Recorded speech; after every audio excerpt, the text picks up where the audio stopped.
कुछ फैसले को लेकर के स्वागत कर रहे हैं, कुछ जो बुद्धिजीवी वर्ग है वो फैसले को सराहना कर रहा है। कुछ लोगों को थोड़ा दिक्कत परेशानी होगी, मैं उनसे भी असहमत नहीं हूँ, क्योंकि पिछले काफ़ी समय से लगातार तैयारियां चल रही थी। लगातार हमारे साथी ब्लॉक में हो, ज़िले में हो, मंडल में हो, प्रदेश में हो, लोगों से जनसंपर्क कर रहे थे, ब्लॉक जा रहे थे, स्कूल जा रहे थे, कार्यालय जा रहे थे, और एक अलग जगाए हुए थे कि 1 मई को हम लोग को जंतर मंतर चलना है। और ये फैसला राष्ट्रीय कार्यकारिणी का था, चलने का भी। और आज किसी कारणवश अगर स्थगित हुआ है तो वो भी फैसला राष्ट्रीय कार्यकारिणी के तमाम बिंदुओं पर, तमाम विषयों पर बातचीत करने के बाद तो लिया गया। और आसान नहीं था, निर्णय आसान नहीं था। कल रात में राष्ट्रीय कार्यकारिणी की बैठक हुई, कई घंटे चली, और फिर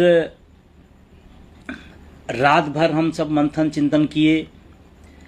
इस रात तो पूरी नींद भी हमें अच्छी सी नहीं आई, क्योंकि एक बड़ा विषय था जिस पर निर्णय लेना कठिन काम था।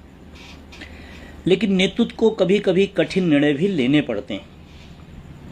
हाँ, तत्काल में हो सकता है कुछ साथियों को लगता होगा कि ये निर्णय ठीक नहीं है, लेकिन काफ़ी समय जब बीतता है तो देश की वर्तमान परिस्थितियों को देखते हुए आने वाले समय में हो सकता है आपको लगे कि फैसला ठीक था।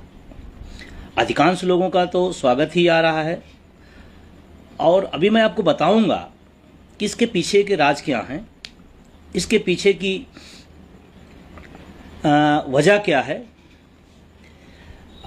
कोई असहमत है, कोई नाराजगी है, उसको भी हम स्वीकार करते हैं। और लेकिन इस बात का ध्यान रखना है कि लोकतंत्र में बहुमत की बात चलती है। हो सकता है 1-2 लोगों, 4 लोग असहमत भी रहे हों, लेकिन फिर एट लास्ट निचोड़ निकाला जाता है कि भाई बहुमत किधर जा रहा है।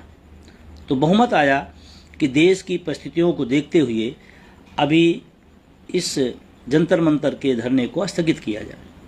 उसके बाद भी तमाम विचार विमर्श चले।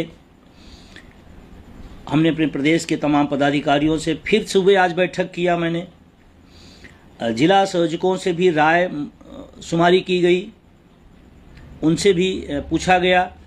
उसमें भी जो निर्णय निकल के आ रहा था वो 80 और 20 पर जा रहा था। आपके लिए लगता होगा कि ये कैसे हो गया, लेकिन आपको बताऊं, इन परिस्थितियों में नेतृत्व के लिए बहुत बड़ा संकट होता है, बहुत बड़ा संकट होता है। लोग कभी कभी सोचते हैं किसी लेवल का नेतृत्व हो, जिले का लेवल हो, प्रदेश का हो, देश का हो, या विभागों के संगठनों के लोगों को, नेतृत्व एक कठिन काम होता है। और तमाम परिस्थितियां ऐसी आती हैं जहां कुछ निर्णय लेने पड़ते हैं। मैं वजह बताऊंगा।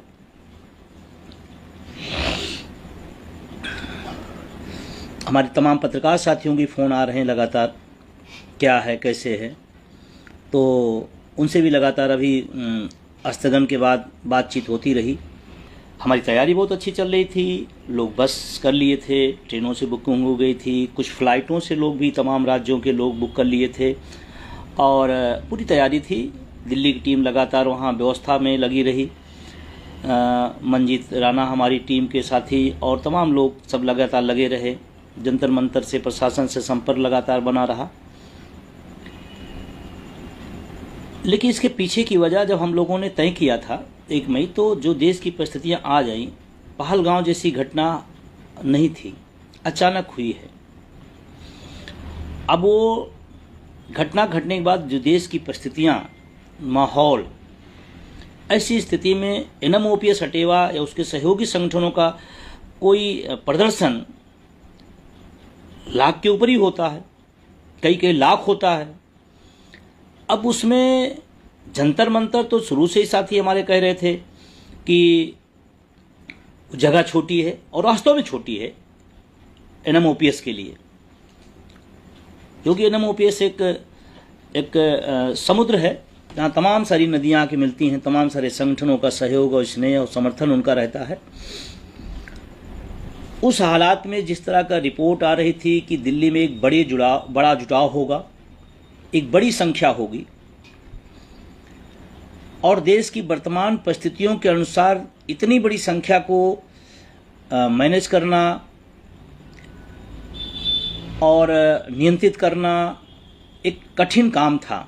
और तब जब हमारी वॉइस उनको तक न पहुंच पाएगी, क्योंकि जंतर मंतर लोग आते तो हमारी जो संपर्क हो पाता वो 20% लोगों से हो पाता, 80% उस दायरे से बाहर रहता। ये तो उसके पास आवाज़ नहीं पहुंच पाती, ये हमारे टच पे ना आ पाता, हमारे लोगों के हमारे संगठन टच नहीं आ पाता। तो 80% आबादी दिल्ली के तमाम कोनों पर होती। अब वो क्या कर रहे होते ये तो हमारे साथी हैं, हमें पता है, अनुशासन में रहते, लेकिन उनके साथ और लोग क्या कर रहे होते, रोडों पर निकले, नारे लगाते। और वर्तमान में जो धर्मांधता का वातावरण पूरे देश के अंदर है, ये थोड़ा सा देश के लिए नुकसानदेह है। मैं इस पर भी पूरे शिद्दत के साथ कहता हूँ कि घटना क्यों हुई, कैसे हुई, उसका जिम्मेदार कौन है, वो तमाम विषय हो सकते हैं, लेकिन उससे ज़्यादा और जो है वो ये है कि अगर उन सब का मकसद धार्मिक उन्माद फैलाना था तो और हम उसी को बढ़ा रहे हैं तो ये तो हमारे देश के लिए नुकसानदेह है।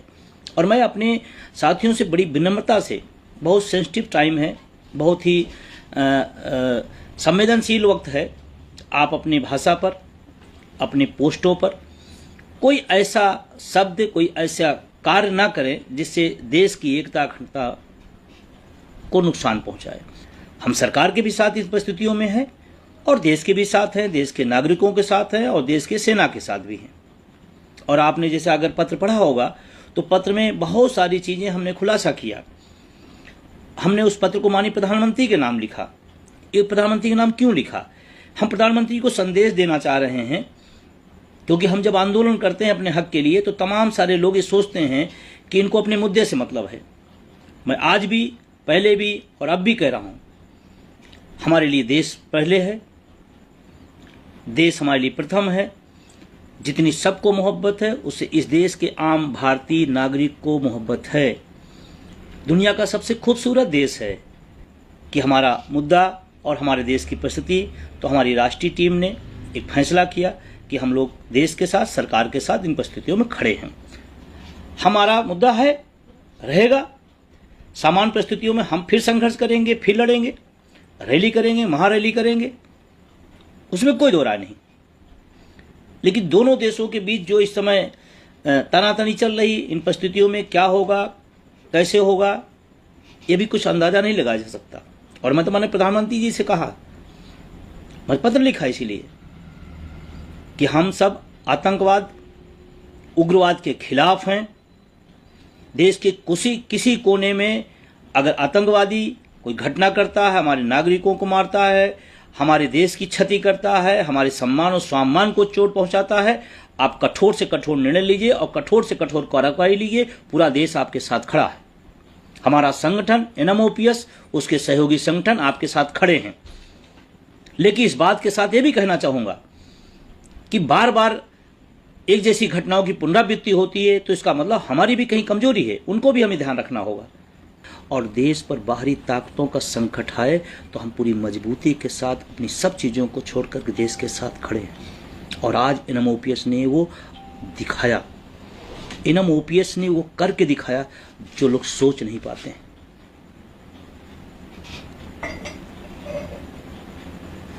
कठिन था निर्णय, मैं बार बार कह रहा हूं। जब मेरे पास मैसेज आता था कि इतने लाख की मैंने बसें बुक की हैं, जब मेरे पास फ़ोन आता था कितने लोगों को मैंने रिजर्वेशन कराया है, जब मेरे पास मैसेज आता था कि सर मेरे ज़िले में इतनी बेहतरीन तैयारी हो गई, निर्णय लेने के पहले उन सारे विषयों पर भी सोचता था। लेकिन इस दौर में मुझे खुशी इस बात के लिए है कि देश का प्रत्येक व्यक्ति, इस देश का प्रत्येक शिक्षक, कर्मचारी, अधिकारी NMOPS पर, विजय बंधु पर, उनकी टीम पर विश्वास करता है। ये मुझे फ़ख्र है आप सब पर। इस बड़े निर्णय के साथ भी आप खड़े हैं, एक कठिन निर्णय के साथ भी आप खड़े हैं। ये आपकी संवेदना, ये आपके अपने लक्ष्य के प्रति समर्पण और देश के प्रति जो आपकी निष्ठा है उसको प्रतिबिंबित करता है। ठीक है, धरना प्रदर्शन हम सब ने 10-11 सालों में खूब किया है, आगे भी कर लेंगे। सामान्य परिस्थिति आएंगी, हम फिर करेंगे, फिर मजबूती से अपने मुद्दे को उठाएंगे, अपने मुद्दे को कहेंगे। लड़ेंगे, सरकार से बार बार लड़ेंगे, सरकार की बार बार आलोचना करेंगे। सरकार हमने बनाई है तो हम आलोचक भी होंगे, लेकिन जब देश हित का फैसला होता है, देश पर संकट आता है, तो हमें सारी बातों को भूल करके खड़े होना होता है। और मैं पुनः प्रधानमंत्री से कहूंगा कि सेना की एक रत्ती, एक पद कटौती नहीं होनी चाहिए, पूरी भरी जानी चाहिए, अस्थायी भरी होनी चाहिए। अग्निवीर जैसी व्यवस्था देश की सुरक्षा के लिए नुकसानदेह, मैं पहले भी था और आज भी कह रहा हूं, लेकिन आज मैं इतने कहना चाहता हूं कि ये निर्णय आप अपने लिए अच्छा मानिए, अपने लिए अच्छा मानिए, क्योंकि इसके माध्यम से भी हमने सरकार को, प्रधानमंत्री को, इस देश को बताने का काम किया है कि हम शिक्षक कर्मचारी अपने हक के लिए लड़ना जानते हैं, उससे 1000 गुना अपने देश के लिए